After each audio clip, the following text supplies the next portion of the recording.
All right, so Edmonton, Colorado, game 2. They're all big games, but obviously this one for Edmonton especially is going to be huge. You don't want to go down 0-2. Nobody ever does. But obviously, if you're Edmonton, you're thinking one thing. You got Francouz, Francis, however you're going to say his last name. Okay?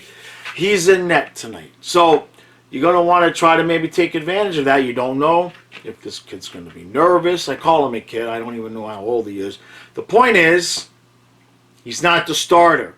Edmonton's got to be licking their chops a little bit, although he did play pretty decent the other night. On the other end of the ice, Mike Smith draws back in, even though Koskinen played pretty well. You got to think there's going to be like no tolerance, like zero tolerance, right? Just like one goal that's even going to be shaky.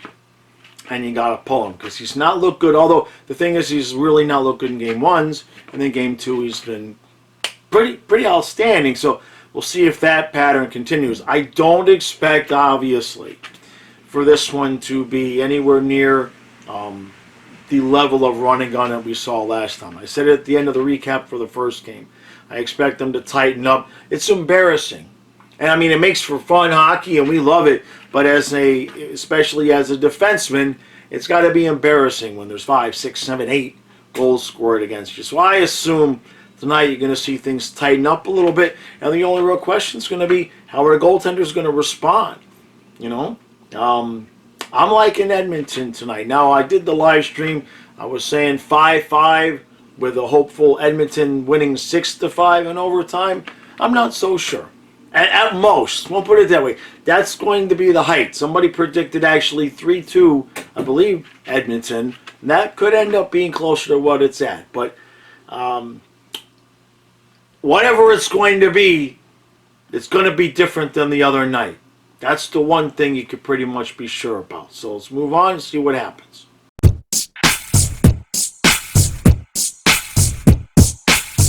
All right, so I knew it was going to be a little bit different, but I wonder who has the scoreless tie after one ticket from Vegas, because that probably paid.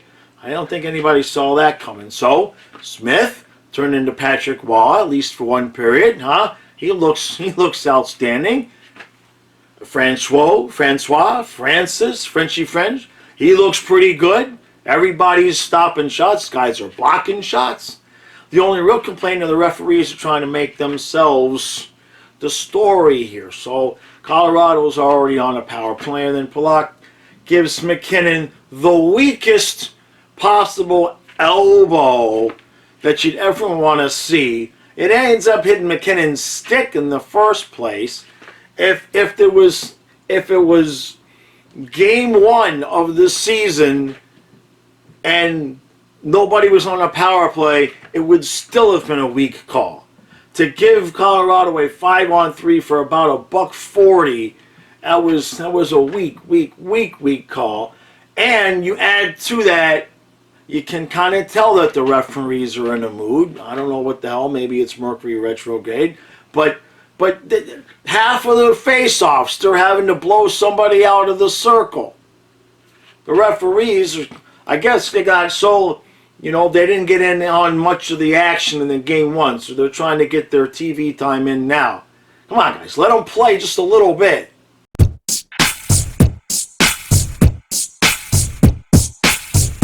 Well, poor Edmonton, man. This is starting to slip away a little bit from here. It's 3-0.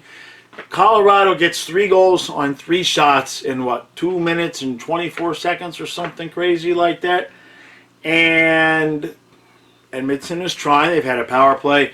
They've ended the second period on a power play. It doesn't look all that great. And the thing of it is that Colorado is starting to play like an experienced playoff team right now.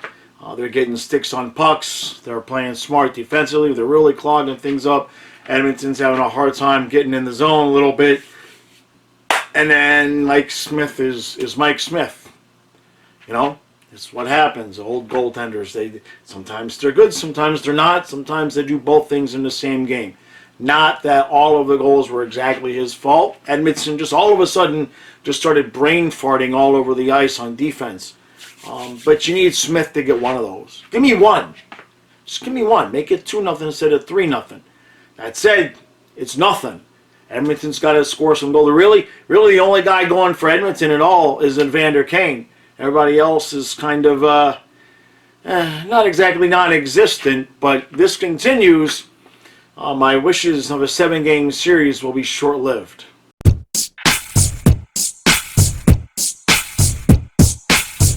Well, 4-0 Colorado. I'm going to call him Frankie, since that's what everybody in the stands is calling him, the Frankie chants. So Frankie gets a shutout. Unbelievable. Did not see that coming. So, now, I'm hearing the guys talk about, the announcers talking about that some of the players on Edmonton are tired. I assume this is because of the high elevation that they're not used to.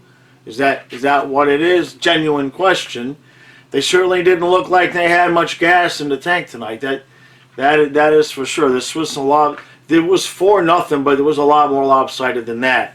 Mike Smith, last I looked, it was 4 goals on 39 shots, so they may have had a few more shots after that.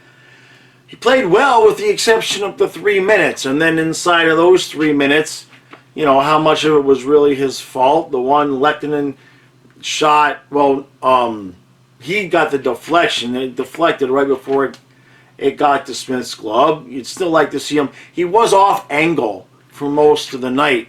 Some of the goals that went in, he was off his angle. We'll just leave it at that.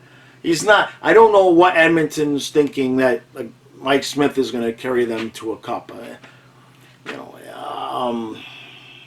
It's just interesting to see. So anyway, you get 4-0, and I'm kind of disappointed, in case you can't tell. I picked Edmonton to win because I would like to see Edmonton win. I think it's about time I guess they were the last Canadian team in the finals at all. So, but I'm hoping for a good series. But this game didn't give me a lot of hope.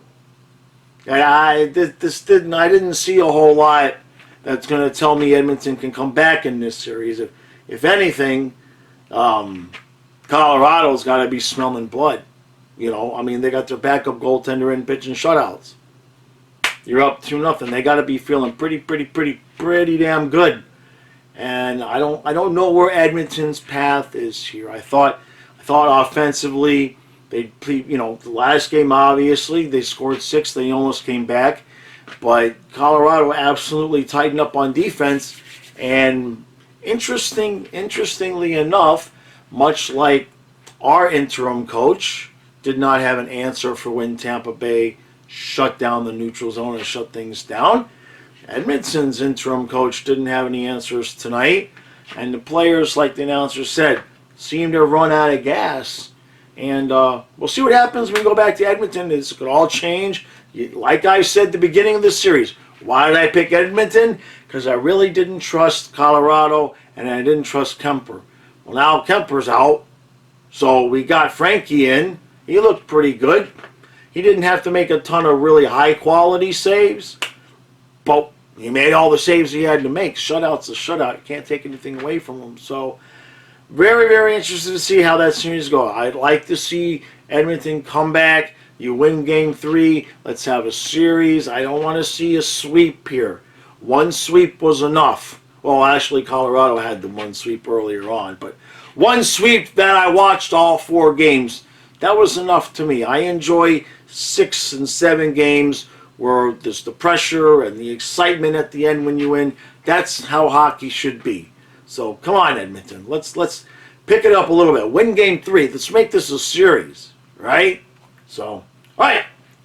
What do we got tomorrow? Who's playing? Tampa, the Rangers, not the Panthers. I keep wanting to say that the Panthers are playing, but they're not. They're not playing. So it's Tampa and the Rangers, and that's going to be a huge game. They're all huge, like I said at the beginning of the video.